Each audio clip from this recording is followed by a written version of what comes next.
कि पूतना की तरह बनावटी बनकर जाओगे तो कृष्ण नहीं मिलेंगे, शिव की तरह जैसे हो वैसे होकर जाओगे तो कृष्ण मिलेंगे। ये कथा बोलती है, ये कथा बताती है शिव जैसे है, मेरा भेष कैसा है, मेरा रूप कैसा है, ये चिंता नहीं करते। शिव क्योंकि शिव है, वो कहते मैं जैसा हूँ ठीक हूँ, मेरे भगवान को मैं जैसा स्वीकार हूँ मैं ठीक हूँ। भक्त का यही भाव होना चाहिए, मेरे भीतर जो भी कमी है अच्छाई है वो उसी से मुझे स्वीकार करे। मैं क्यों दिखावा करूँ, बाहर से सुंदर और भीतर से काले। बहुत लोगों के जीवन जीने का यही तरीका है, बाहर बहुत मीठे मीठे, बहुत अच्छे अच्छे हैं, बाहर से बड़े ऐसे लगते हैं कि वाह कितने साधु है, कितने अच्छे हैं, लेकिन भीतर द्वेष पनप रहा है, भीतर बहुत क्रूरता भरी है, पाप भरा है, वासनाएं भरी है, गंदगी का ढेर लगा हुआ है। ये भक्त की पहचान नहीं है। ऐसे लोगों को वृंदावन में वास करने की आवश्यकता नहीं, और कर भी नहीं पाते। ऐसे लोगों को श्री जी आने नहीं देती धाम में। जो सहज है और जो मान बैठा है कि मुझ में भी कुछ कमी है, पर मुझे स्वीकार कर लो, मैं आप ही का हूँ ठाकुर। ये भागवत कथा ये समझा रही है कि शिव की तरह बनो, सहज सुंदर, पूतना की तरह बनावटी नहीं। और मैंने पहले ही दिन में कहा था कि भक्त के भीतर ये 4 चीजें होनी ही नहीं चाहिए। क्या याद है किसी को? बनावट, मिलावट, दिखावट और सजावट। अगर हम बनावटी हैं तो कृष्ण भक्त नहीं। कोई फर्क नहीं पड़ता आपने कितने शास्त्र पढ़े, कितने ग्रंथ पढ़े, कोई फर्क नहीं पड़ता। मैंने कल भी कहा था कि हमारा उद्देश्य क्या है जीवन में आने का। हमारा जो उद्देश्य है वो हमें निश्चित करना है। शास्त्र भी इसलिए पढ़े जाते हैं कि हम थोड़े से जो बेढंगे हैं वो ठीक हो जाए, हम सुधर जाएं, हम बन जाएं, हमारा निर्माण हो जाए। भगवान के द्वार पर भी इसीलिए आया जाता है। इसलिए कहा था, कल भी कहा था, ज्ञान का अभिमान ओले की तरह से बह गया, एक अनपढ़ बात हमको यूं पते की कह गया। हो गई है शाम तुझको ए पथिक इस बाग में, खा न पाया आम तू बस पेड़ गिनता रह गया।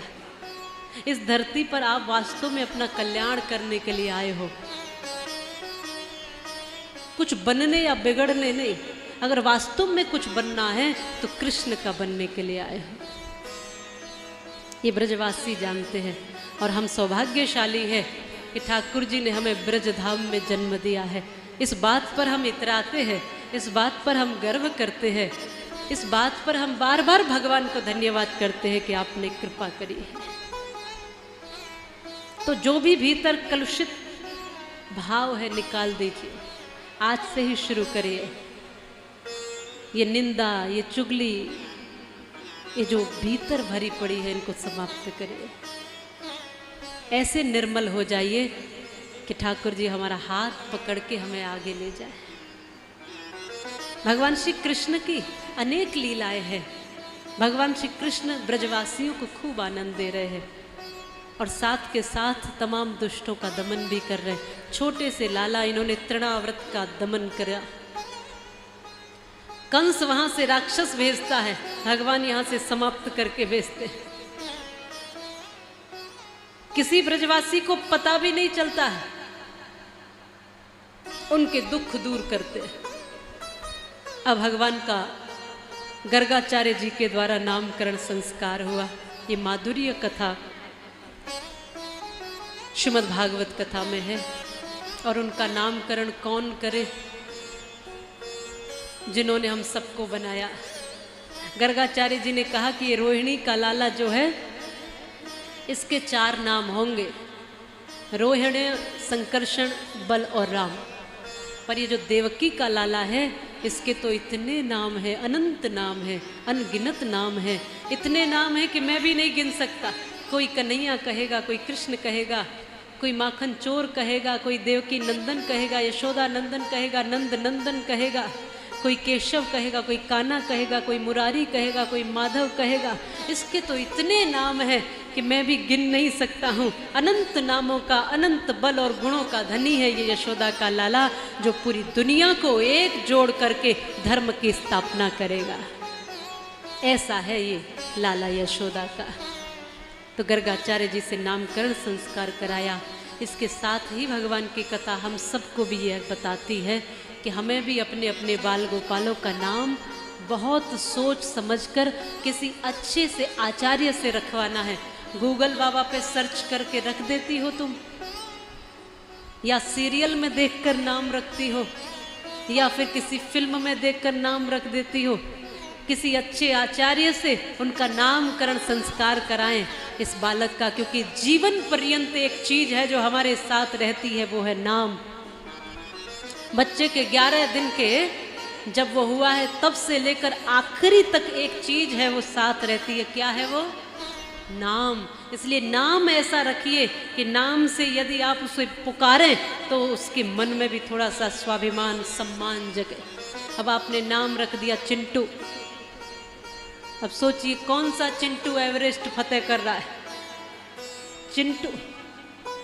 नाम का बहुत महत्व होता है और हम नाम ऐसे ही रख लेते हैं, कुछ भी रख लेते हैं, हमें पता भी नहीं। और आज तो बिल्कुल भी नहीं पता है, हमें नहीं पता कि इस नाम का अर्थ क्या है।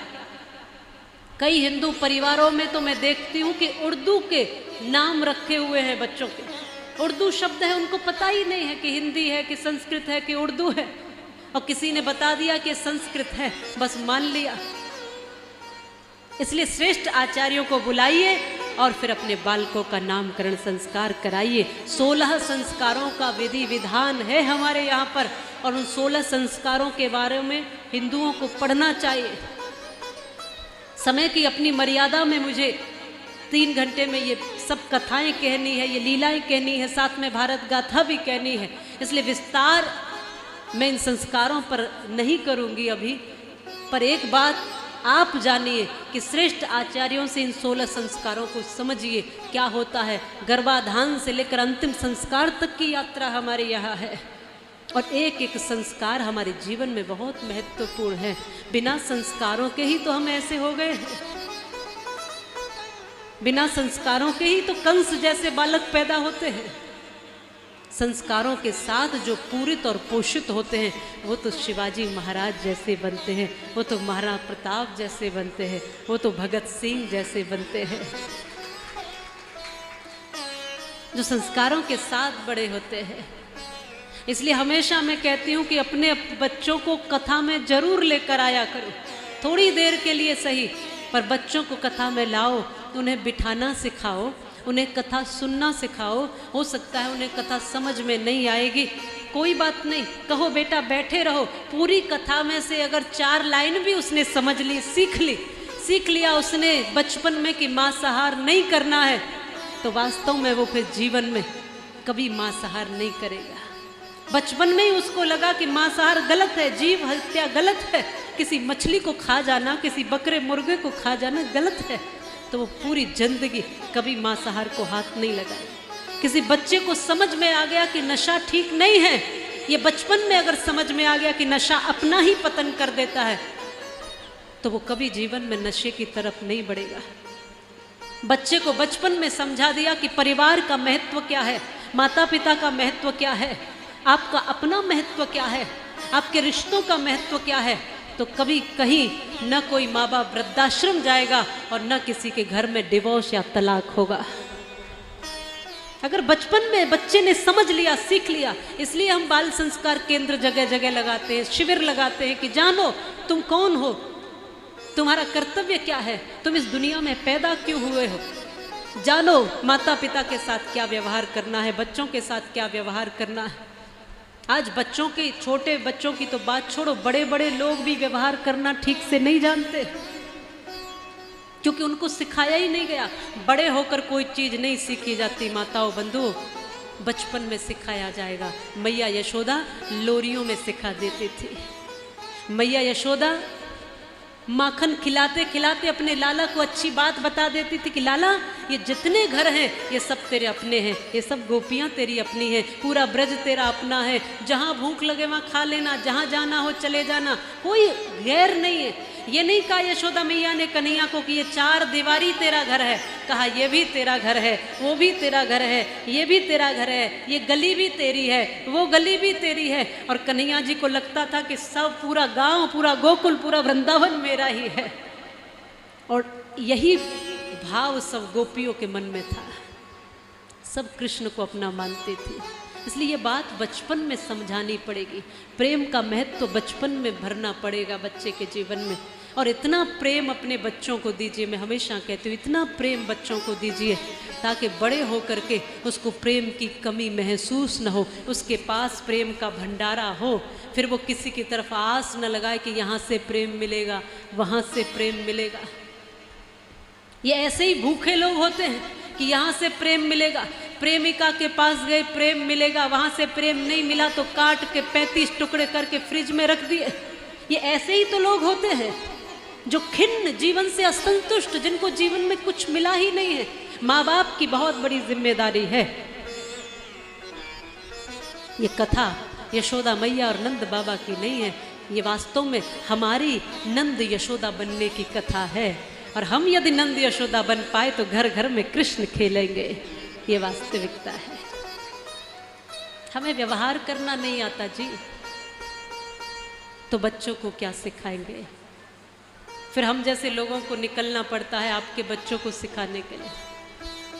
और बच्चे ने अगर बचपन में ये सीख लिया, किसी भी स्त्री का अपमान नहीं करना है, सबका सम्मान करना है, बहन का सम्मान, पत्नी का सम्मान, माँ का सम्मान, सबका सम्मान, कोई अपनी ही माँ का नहीं, जितनी भर भी सब स्त्रियां, सबका सम्मान करना, तो कोई भी बच्चा बड़े होकर के माँ बहन की गाली नहीं देगा। आज जिसके मुंह पे देखिए गाली होती है माँ और बहन की, क्या सिखाया आपने अपने बच्चों को? जिस माँ से पैदा हुए हो, अगर माँ की गाली दे रहे हो तो तुम अपनी ही माँ को गाली दे रहे हो, ये समझ लेना। तुम अपनी ही बहन का अपमान कर रहे हो। तो सबको सम्मान करना ये बचपन में सिखाया जाता है। एक बार को फिर भी लोग क्योंकि जननी है, माँ का सम्मान कर लेते हैं, लेकिन पत्नी का नहीं कर पाते। तो सिखाइए उसको कि पत्नी का भी सम्मान होता है, सिखाइए उसको। बेटी है तो सिखाइए उसको कि अपने ही घर में नहीं, जहाँ जाओगी वहाँ भी सबका सम्मान करना। बेटा बेटी दोनों को एक जैसा सृजन दीजिए, ये भागवत कथा कहती है। भागवत कथा श्री कृष्ण की लीलाओं का दर्शन है। और श्री कृष्ण की लीला केवल नाचने गाने के लिए नहीं है जी, श्री कृष्ण की लीलाएं हैं जीवन निर्माण के लिए। हम लोरियां गाते हैं, लल्ला लल्ला लोरी दूध की कटोरी। दूध में क्या गाती हो तुम बताओ? लाला करे